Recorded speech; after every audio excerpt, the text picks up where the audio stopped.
महाराष्ट्र की सियासत का सबसे प्रभावशाली अजीत पवार का परिवार एक बार फिर सुर्खियों में है। बारामती विमान हादसे में 66 वर्षीय दिग्गज नेता अजीत पवार के आकस्मिक निधन ने उस परिवार को झकझोर दिया। अब फिलहाल चर्चा इस बात की हो रही है कि अजीत पवार के निधन के बाद सुनेत्रा पवार को कुछ बड़ी जिम्मेदारियां सौंपी जाएंगी और उनके बड़े बेटे को भी पार्टी और साथ ही साथ राज्य और राष्ट्रीय स्तर पर कुछ बड़ी जिम्मेदारियां दी जाएंगी, क्योंकि एनडीए सरकार का हिस्सा है इस समय अजीत पवार के नेतृत्व वाली एनसीपी, अब जो सुनेत्रा पवार के हाथ में कमान आने वाली है। इस बीच परिवार के बाकी सदस्यों को लेकर बहुत चर्चा हो रही है, जिसमें सबसे ज्यादा चर्चा सुनेत्रा पवार की छोटी बहू ऋतुजा पाटिल को लेकर है। हाल ही में इनकी शादी हुई थी और काफी सुर्खियों में थी ये शादी। दरअसल सुनेत्रा पवार के अजीत पवार के दो बेटे हैं, पार्थ पवार और जय पवार। जय पवार छोटे बेटे हैं और ऋतुजा पाटिल छोटी बहू।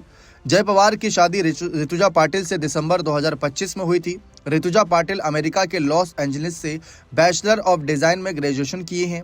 ऋतुजा के पिता प्रवीण पाटिल एलिवेटेड कंसल्टिंग नाम की एक बड़ी फर्म चलाते हैं। दिलचस्प बात यह है कि उनकी पॉलिटिकल कम्युनिकेशन फर्म ने ही 2024 के चुनाव में अजीत और सुनेत्रा पवार के कैंपेन में मदद की थी। ऋतुजा की बड़ी बहन की शादी मशहूर केसरी ट्रेवल्स परिवार में हुई।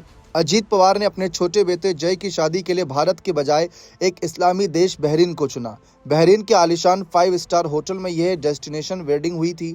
इस शादी समारोह में महज 400 खास मेहमान शामिल हुए थे, लेकिन इस रॉयल डेस्टिनेशन वेडिंग को लेकर काफी चर्चा थी। अजीत पवार के छोटे बेटे जय पवार अपने भाई पार्थ से बिल्कुल अलग हैं। उन्होंने खुद को चुनावी राजनीति और भाषणों से दूर रखा। जय मुख्य रूप से एक बिजनेसमैन है और अपना समय मुंबई और बारामती के बीच बिताते हैं। हालांकि वे चुनाव नहीं लड़ते, लेकिन अपने पिता के चुनावी अभियानों और सार्वजनिक कार्यक्रमों में बैकएंड की पूरी जिम्मेदारी उन्हीं के कंधों पर रहती थी। अजीत पवार के बड़े बेटे पार्थ पवार ने साल 2019 में राजनीति की दुनिया में कदम रखा था। उन्होंने मावल लोकसभा सीट से चुनाव लड़ा, जिससे महाराष्ट्र की राजनीति में काफी हलचल मची। हालांकि किस्मत ने साथ नहीं दिया और वे बड़े अंतर से चुनाव हार गए।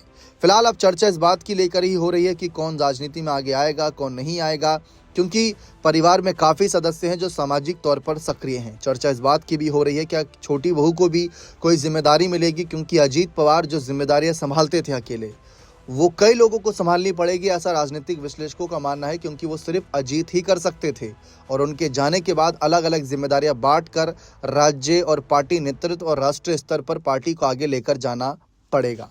बने रहें चैनल के साथ। बहुत बहुत शुक्रिया।